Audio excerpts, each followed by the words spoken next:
এখন বেশিরভাগ মানুষ ঘুঘু জাল রাখছে, যেটা ঘাই জাল, ঘুঘু জাল বলে।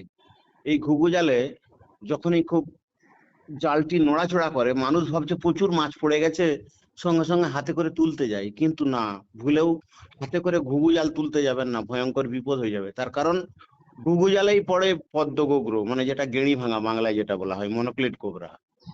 তার কারণ এরা কিন্তু মাছ খেতে যায় এই সময়, এই বর্ষার সময় ঘুঘু জালে পড়বে পদ্ম গোগ্র বা গেঁড়ি ভাঙা বা স্পিডিং কোবরা, এইসব কিন্তু বিষ ছুঁড়তে পারে। আর প্রত্যেককে অনুরোধ করব যে ঘুঘু জাল রাখার সময় রেখে দিয়ে চলে এসেছেন, কিন্তু যখন দেখবেন যে খুব জালটি নড়াচড়া করছে, ভুলেও হাত দিয়ে তুলতে যাবেন না, তাহলে কিন্তু বিপদ ঘটে যেতে পারে। কারণ বাঁশ দিয়ে বা লাঠি দিয়ে আগে দেখুন ঘুঘু জালে কি আছে, মাছ না হয়েও সাপ থাকতে পারে। সেই মতো দেখে তবে ঘুঘু জালে হাত দিন, নাহলে বিপদ হয়ে যাবে।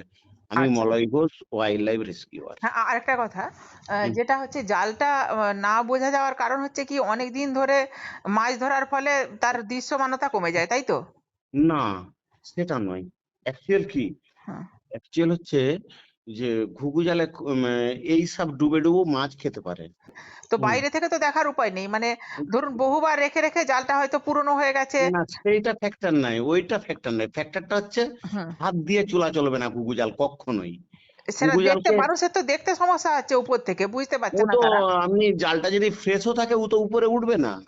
আচ্ছা, ওকে বাঁশ দিয়ে বা লাঠি দিয়ে আগে দেখে নিতে হবে, নাহলে কিন্তু হাত দিয়ে তুললে ভয়ঙ্কর বিপদ হয়ে যাবে। এইটা হচ্ছে ভৈরবপুর, চন্দ্রকোনা থানার ভৈরবপুর গ্রাম। অল্প করে ডিভাইডে আমার না ফেটে যায়। আরে সেফটি পিন কেন, গ্যাস লাইট অন আমি করে দিচ্ছি, গ্যাস লাইট অন। ডিভাইডে ফেটে যাবে আছে তো নাকি? তুমি ডিভাইডে আনো, গ্যাস লাইট আমি করে দিচ্ছি।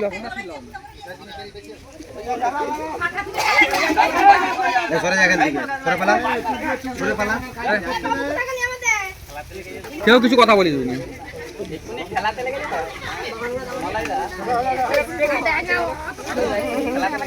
হ্যাঁ দাও, গ্যাস লাইট যেখানে শুধু একটু ছেড়া, একটু এইভাবে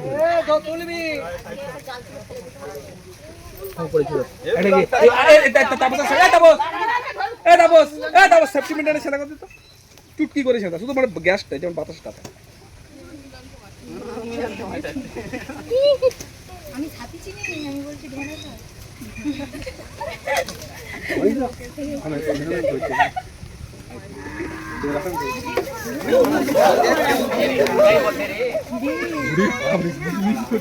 ঘোড়া ঘোড়া ঘোড়া সাপই তো এত বড় হয়।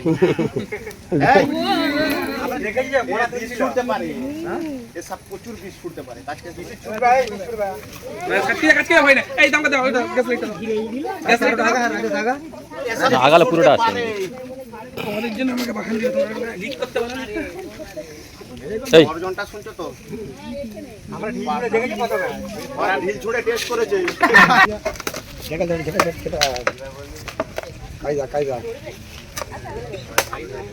আরেকটা ধরে যাবে, আরেকটা ধরে যাবে। এটা হচ্ছে বাংলায় বলে গেঁড়ি ভাঙা, আর ইংলিশে বলা হয় মনোক্লিট কোবরা, বিষের নাম নিউরোটক্সিন। এদের মাথায় পদ্মের ছাপ আছে, যার জন্য একে পদ্ম গোপ্রও বলা হয়। আর এর সব কিন্তু বীজ ছুটতে পারে, এরা বীজ ছুটতে পারে, ডাইরেক্ট বীজ ছুটতে পারে। সবসময় মনে রাখবে, সাপে কাটলে কি করবে? ধরো এই পাড়ায় কাউকে সাপে কেটেছে, কি করবে, কি করণীয়? আমাকে সাপে কেটেছে, কি করবো? কবিরাজি ঘর, ওর নামটা ভালো করে দেখো তো। কবিরাজি ঘরকে গেলে বাড়িতে 3.5 কুইন্টাল কাঠটা কেটে রেখে যাবে, একটু পরে ওটা লাগবে। বুঝতে পারলাম? এবারে বলি, সাপে কাটলে প্রথম করণীয় কি?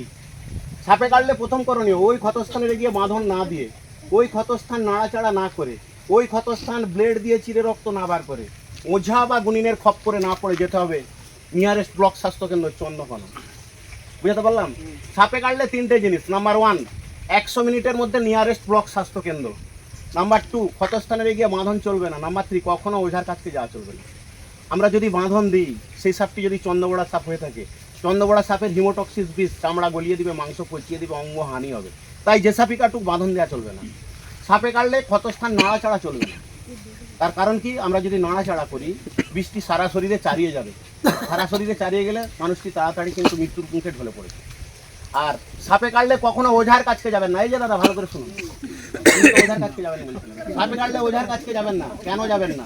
ওঝার কাছকে গেলে ওঝা কি করে, আমাদের ওই যে গোল্ডেন সময় 100 মিনিট, যেই সময়টা আসল সময় আমরা হসপিটালে ভর্তি হলে বাঁচবই, ওই গোল্ডেন সময়টা ওঝা নষ্ট করে দেয়। বিভিন্ন রকম বুজরুকি দেখিয়ে, পিঠে থালা চিটিয়ে গদ খাইয়ে তাকে নিশ্চিন্ত করে দেয়। তারপরে ওঝা যখন বেগতিক দেখে পিটনে ভয় খায় পাবলিকের, বলবে হসপিটালে যাও। ডাক্তার কি বলে, টাইম ইস ওভার, মানে তুমি গোল্ডেন সময় অতিক্রান্ত করেছো। তাই সাপে কাটলে 3টে জিনিস। নাম্বার 1, 100 মিনিটের মধ্যে হসপিটাল, ওই সময়টায় আমরা ভর্তি হলে বাঁচবই। নাম্বার 2, ক্ষতস্থানে গিয়ে বাঁধা চলবে না। নাম্বার 3, কখনো ওঝার কাছে যাওয়া চলবে না। বুঝতে পারলেন?